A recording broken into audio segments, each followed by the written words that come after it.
Oh, so loud. Why am I cringing? Oh. Oh, true. True. I kind of glossed over that. Okay. Settle down. Okay. Hi, everybody. Welcome back to my channel. My name is Jasmine, and I am an aspiring romance author. And in today's video, we are going to react on beta reading notes from my writing group. I'm kind of nervous. I mean, I shouldn't be. These are very lovely ladies. I've chatted with them in our writing group. They are very nice. They are, I've seen some of their notes on other people's work. So I know I'm in good hands, but still, it's just that nerve, man. Like the nerve is just, I guess it's also the imposter syndrome, to be honest, because I've seen their work and these ladies can write. Me? I don't know. I'm gonna go to where my is. Settle down.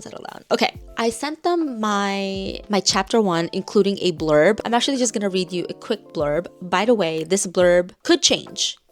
And actually, it might change as I'm going through the edits. This is just the first round of developmental, so things can change, but this is what I wrote in my blurb. And this is what I wrote in my post. I said, hey everybody, I'm finally sharing to you all my work in progress.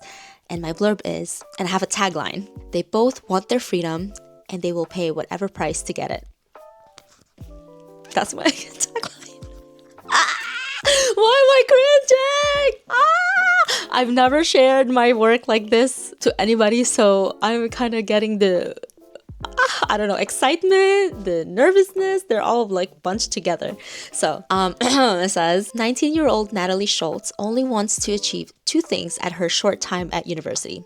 Make friends on her own and don't fail a class. And so far, she's failing at both.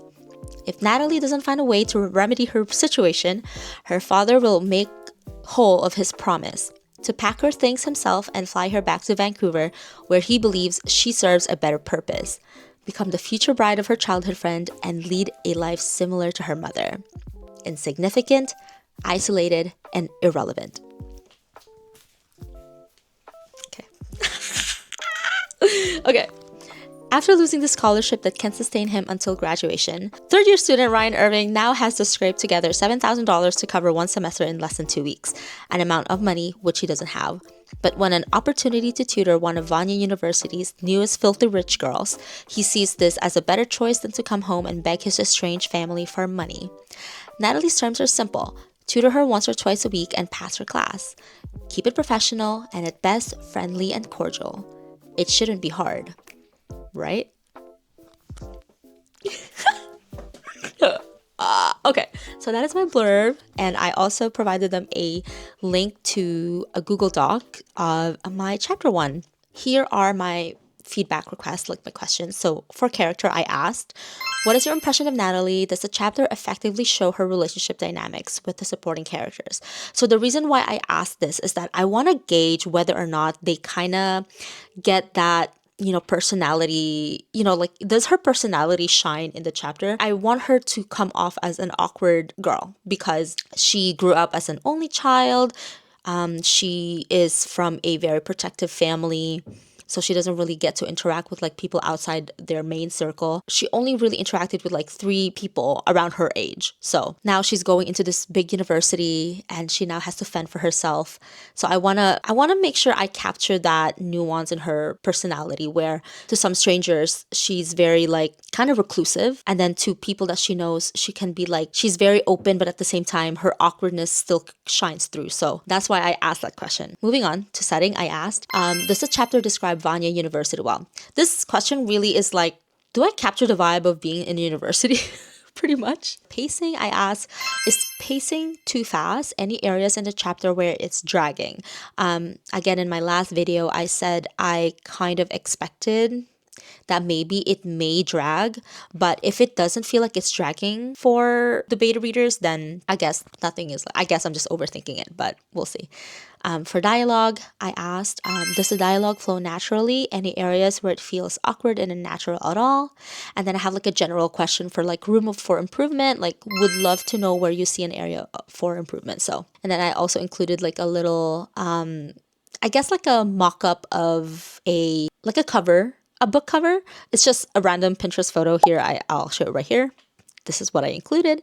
It just has the project title because I still do not have a title for it, but that's fine. We'll cross that bridge when we get there. Let's see what they say about my feedback request question, and then we'll go into the inline later on. So what is the impression of Natalie? So for character, I really sympathize with Natalie. Her struggle felt very real and very relatable. Okay, love that, love that. So I was invested in her story from the start, and yes, I felt like the chapter did a really good job of getting into her relationship dynamics with other characters. Okay, that's good. So very relatable. We love that. I love to see it. Not too bad, not too bad. Okay. Oh my god, I'm so nervous. Any pacing? The pacing? Let's see. Okay, not too fast paced at all. Good. It's not too fast paced and it's not too slow either. So, okay, we like that. The dialogue. Yes, the dialogue seemed to flow naturally. The only places it was awkward were when you were purposefully making it awkward. So all good there. Thank you. Okay, perfect. I love that they noticed this because I was making sure that Natalie is really just this really uncomfortable. She's really uncomfortable in some of these situations and she doesn't know how to act in those situations. So I'm glad I'm able to capture that in the dialogue. So, okay, so room for improvement. It's pretty chunky, but we'll see. I really love this chapter. My only two pauses were that I didn't realize she was in her dorm in the beginning of the chapter. Okay. And then later on, she's suddenly at another building and I hadn't realized she had left her room. Okay, so setting. I have to like work on that. Okay. But those are small points and I'm excited to see where it goes from here. The only reason I'm bringing it up just to again highlight that the plot is very relatable and I'm curious to see where you take Natalie's story and how you handle her father's influence. Personally, I'm rooting for Natalie. Love it. Thank you so much. Oh my gosh. Okay, so 1 point for pointing out the setting. Actually, that makes a lot of sense because I don't think I think I just assumed that the reader would know. Okay, I feel like it's just I'm way too much in my head and I need to step back. What do the readers see, right? So I need to, okay, make sure to highlight that we are in one setting and then we're moving on to the next.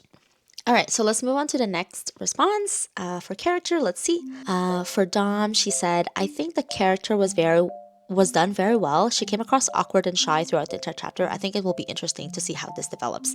Okay, perfect. So we have another person who pointed out the shy and like, I guess like awkwardness of her. So that's good. I'm able to capture that well so far. I think the setting can be described more. Okay, 2 points for setting. I feel like this is my when I'm saying like I am not good at description, I'm also really really bad at like describing places. So I need to work on this. As I commented, you say to her cousins lived in the West Court, but then didn't give us the description. Oh, true. I kind of glossed over that. Okay. I also wasn't sure why the twin court was important. I think it can be explained she lives there or she finds it to be the prettiest. Oh, okay. I was thinking because like the east side where Natalie is currently in, I think in my head it was just because she is sharing the dorm, like there is like a common room. So it's like if you think of it this way, I don't know if this this is also a thing too. Like I'm not sure how dorms work, but I'm pretty sure some dorms there is like a big like unit and then there is a common room. Natalie is actually sharing a unit while the cousin is actually in his own separate room. So that one will be on another building. But I see what you mean. Like why do they have to be separated or like why is it important? But anyway, I will take note of that for sure. I think with time, we will learn more about the college, so it's nothing to worry about. I like the part about the geese and there being a specific place where people can't walk because of them. Yeah, me too. I like that part too. And actually, it will actually be kind of relevant in chapter 2 why the geese area is kind of important, but well, not really, really important where it's like it's gonna affect the plot, but more like character-wise, it's kind of important. Okay, pacing. Let's see. I do not think the pacing is too fast. I think she does a lot of things in this chapter and there is a lot of backstory, but that isn't bad. Yeah, there we go. Yeah, the backstory too. But that isn't bad. I think it pulls you into the character and sets up the storyline. Okay. Not bad, not bad, not bad. Okay, dialogue, let's see. I don't know if this is a part of her character, but she speaks very formal. There is a stiff tone to her wording. Certain parts, like her rambling and awkwardness, are amazing for her character. I don't know if this comes out later, but an autistic person, her voice and socials are coded autistic. Oh, this is even in her choice of words. It's interesting that she even caught this, to be honest. I need to think about how I portray a character. I've never really thought of Natalie being in the spectrum, to be honest. It's more so like I just want to show like a little bit of her, I guess, like why she is like that.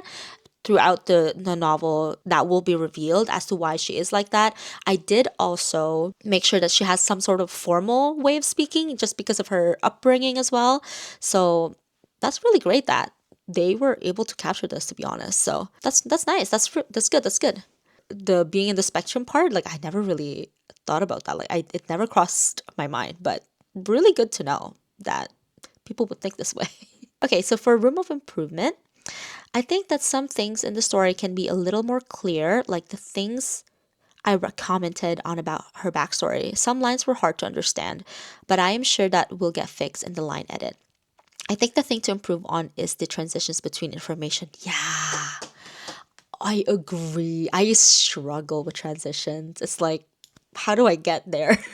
How do I get from you telling this and then moving on to another like paragraph or whatever? There are some parts that I had to reread, and some of the changes in past and present as well as her moving location was confusing. Oh yes, tense. Oh my gosh, yes, the tense. I was going into a deep dive on this. I went on a rabbit hole, to be honest, like past tense and past participle. So I need to work on that. I yeah, yeah. The tense is kind of wonky right now, but I am writing in past tense. I think I'm overthinking it, to be honest. I'm overthinking the whole past participle shit. So, okay, I'll fix that too. I'll fix that. So, yeah. And then she said, I really liked reading your story, and I actually blushed for her a few times. I can't wait to read more. Oh, thank you. Okay, that's not bad. That's not bad. Overall, what I got so far is that I have to fix the setting. I have to kind of think about how I transition my information, or how I transition, from the dialogue to, or whatever info dumpy stuff I'm saying in the novel or in the chapter. Yes. Okay.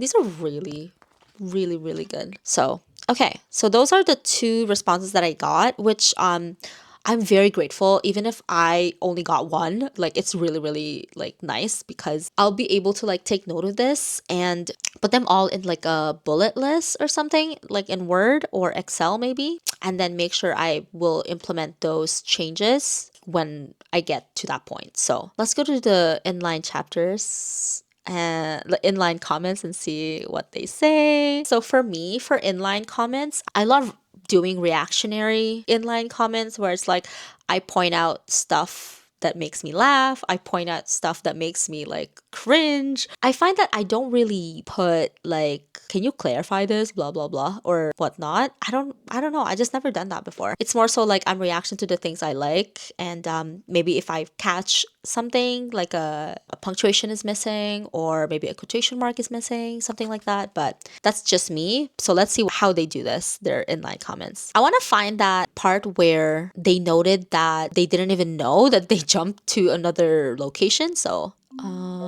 okay. Yeah, this one.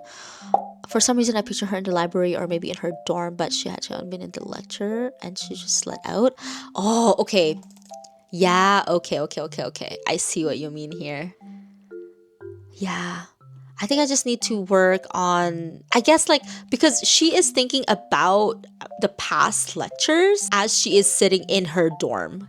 So I see where you get the confusion, or where they got the confusion, or how they were confused on whether or not is she in her dorm, or is she like thinking about is she in her lecture, or is she in the library. Okay, gotcha. Okay, that's really good. Okay, I didn't even notice this as I was writing it. Curiosity seed, yes. I do sprinkle maybe one or two like stuff that would make sense down the line, and I like to establish that early on in my story just so readers are interested, or readers will want to continue reading. So this is good characterization. Yeah, thank you. Thank you, Dom. Thank you. Dad moved to Toronto. Did her dad move to Toronto or did he let her move to Toronto? Yes, this one is also one of those this is one of those things where I have to like clarify. I think it's just the way that I worded stuff that doesn't make sense. So I need to fix that. Thank you. A reaction. Love it. Love it. Love how you hint at what he meant, but move on before the big reveal. Keeps me invested. Okay, let's see what did I say? Okay, okay, I see what you mean. Okay, yeah. So they pointed out the twin court. So my idea was that the twin court would have like at the east and west wing. So the east wing is where Natalie lives, the west wing is where the cousin lives. So they're kind of separated. And one of the reasons that I wanted them separated is because one of her main mission is that she really wants to do this by herself and she doesn't want to keep relying to her cousin. So here too, it took me a moment to realize that what was going on here. I hadn't realized that she had left her dorm. Yeah, okay, bro, I need to like work on this. Yeah, because she left her dorm. She left her dorm. I'm cringing from. Okay, I love that both of them cringe, and I really love that. I was expecting for people to cringe, so it's fine. There is like this really like weird quirk with Natalie where she just keeps on like word vomiting. Like she just keeps on just talking and talking. She doesn't seem to know how to stop or when to stop. So I think I'm just gonna keep it there. I love that they're cringing on that because me too, I cringed when I wrote this. So I guess what I'm gonna do now is I'm gonna take some time to put together like an Excel spreadsheet of what are the things that the beta readers liked and what I need to fix, what chapter those fix needed to be implemented. So yeah, that was really good. Wow. Reflection. Maybe I should do this more often. I should do this more often, to be honest, because there are things that I don't even notice, but beta readers were able to notice it. Like, what really struck me really today is that Natalie seems to kind of convey that they are in the spectrum, but I never really thought about that, to be honest. So actually, is that good? Is that bad? I don't know. I feel like now it's like I have to be cautious sort of how I represent the character, but at the same time I just want to be as authentic as I can with Natalie's personality. I don't want to stick in like in the spectrum sticker on her and be like, yep, here she is, but then I also at the same time mischaracterizing character that is in the spectrum. So it's like really interesting that someone mentioned that and I never really thought of it. So that is it for my video. I am so happy that I did this. This is making me feel super motivated to keep going. Yeah, thank you so much for sitting with me in this video. I hope you learned something new about my work in progress. I know it's kind of like I never really shared much about it here, but I'm so happy to just share to you all the reactions. Maybe you caught some glimpses of what the story is about at this point, maybe even just the blurb. I'm sure you're able to like see already kind of the picture of what the story is about. Thank you guys so much for watching this video. If you are in a writing group, let me know what you guys are doing. Like, are you also doing beta reading in your writing group, or are you also what kind of like things that you guys do? This writing group is just all like for the girly pops, okay? Like, these are all women. A lot of us are millennials. We are all unpublished. Hopefully one day all of us will be published authors one day. So yeah, thank you guys so much for watching this video, and I hope to catch you on the next one. Bye.